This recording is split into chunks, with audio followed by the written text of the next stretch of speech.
દર્શક મિત્રો, જી ન્યૂઝ ગુજરાતીમાં આપનું હાર્દિક સ્વાગત છે। પાટણ તાલુકાના કરકડી ગામે આવેલી ક્યુબેક કંપનીમાં કામ કરતા દરમિયાન ગંભીર અકસ્માતની ઘટના સામે આવતા અકસ્માતમાં એક કામદારને ગંભીર ઇજાઓ પહોંચતા તેનું મોત નીપજ્યું હોય છે। ઘટનાને પગલે કંપનીની સુરક્ષા વ્યવસ્થા તેમજ ઇમરજન્સી સમયે તાત્કાલિક સારવાર અને એમ્બ્યુલન્સની સુવિધાને લઈને ગંભીર સવાલો ઉઠ્યા છે। અકસ્માત બાદ ઇજાગ્રસ્ત કામદારને સમયસર તબીબી સારવાર મળી હતી કે નહીં અને કંપનીમાં જરૂરી સમયે એમ્બ્યુલન્સની સુવિધા ઉપલબ્ધ હતી કે નહીં તે મુદ્દો હાલ ચર્ચાનો વિષય બન્યો છે। કામદારના મોતની ઘટનાથી પરિવારજનો શોકની લાગણી પ્રસરી ગઈ છે, જ્યારે સમગ્ર બનાવને લઈને સ્થાનિકોમાં ચકચાર મચી ગયું છે। અકસ્માતનું ચોક્કસ કારણ શું હતું, કંપનીમાં સલામતીના નિયમોનું પાલન કરવામાં આવતું હતું કે નહીં, તેમજ ઇમરજન્સી સમયે તાત્કાલિક સારવારની પૂરતી વ્યવસ્થા હતી કે નહીં તે અંગે તપાસ બાદ હકીકત સામે આવશે।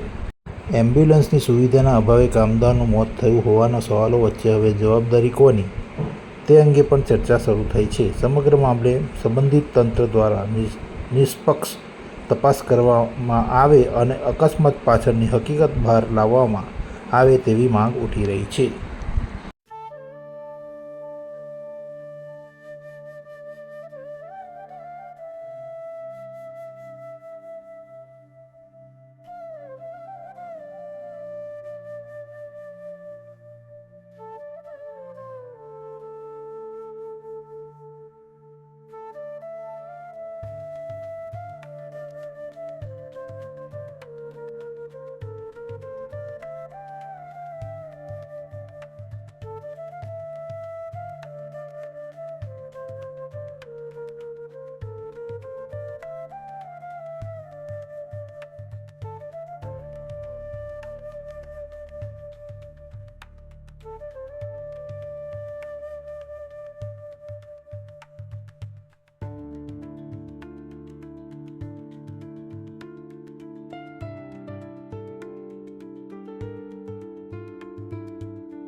એ વસ્તુ સાચી પણ તો એમ્બ્યુલન્સ રાખવાની ફરજ એમ્બ્યુલન્સ હોત તો આ બચી જાત ને અત્યારે સાહેબ એમ્બ્યુલન્સ તો ફરજિયાત કોઈ બી કંપનીમાં કાં તો અત્યારે 108 ને ફોન કરીએ તો 108 આવી જાય છે, તો તમે તો કંપની ચલો છો, કાલે તમે બીમાર થઈ જાત તો અમે જાતે જઈએ છીએ, આગળ પીએસસી માં જ જઈએ છીએ સાહેબ, એટલે પછી ગાડીમાં જવાનું, પ્રાઇવેટમાં જવાનું, અમે કોઈની પણ સાથે જઈએ તો આને કોણ લઈ જાત ભાઈ? આ ભાઈને અમે એટલા માટે તો દોડ્યા હતા। મારી વાત સાંભળો, કંપનીમાં આપણે એમ્બ્યુલન્સની સેવા તો નથી।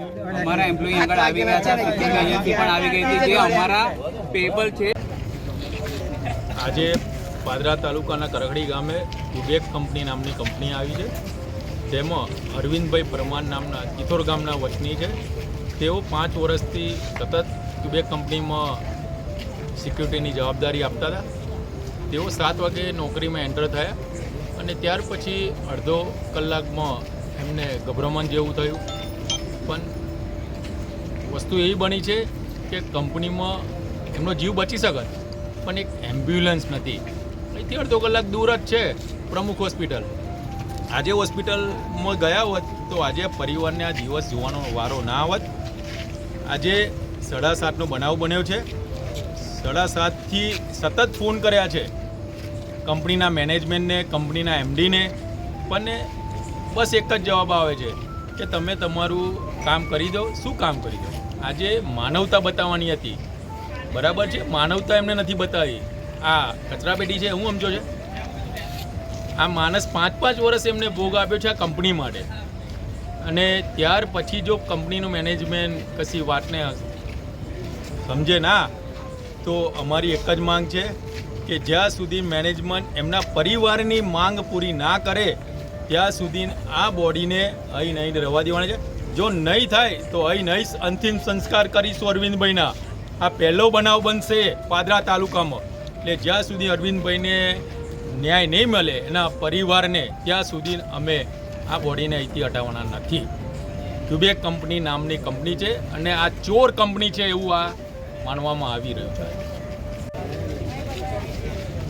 મારું નામ કેશવસિંહ માનસિંહ તિથોનો છે. મારો ભાઈ અરવિંદભાઈ માનસાભાઈ 5-6 વર્ષથી સિક્યુરિટી ગાર્ડમાં નોકરી કરે છે, અને કંપની તરફથી ફોન આવ્યો અડધો કલાકમાં કે અમે તત્કાલે આવ્યા, પણ આગળ મારો ભાઈ ખલાસ જ હતો અને કોઈ કાર્ય માણસ નહોતો. એમના માટે કંઈ ગાડી નથી એમ્બ્યુલન્સ માટે, ખાલી એમ્બ્યુલન્સ ગાડી હતી તો મારો ભાઈ બચી શકે. મારા ભાઈ, મારી ભાભી પણ અપંગ છે, એટલે માટે અમારી માંગ પૂરી નહીં કરે કે અમારે ડેડ બોડી ઉઠાવી શકીએ નહીં.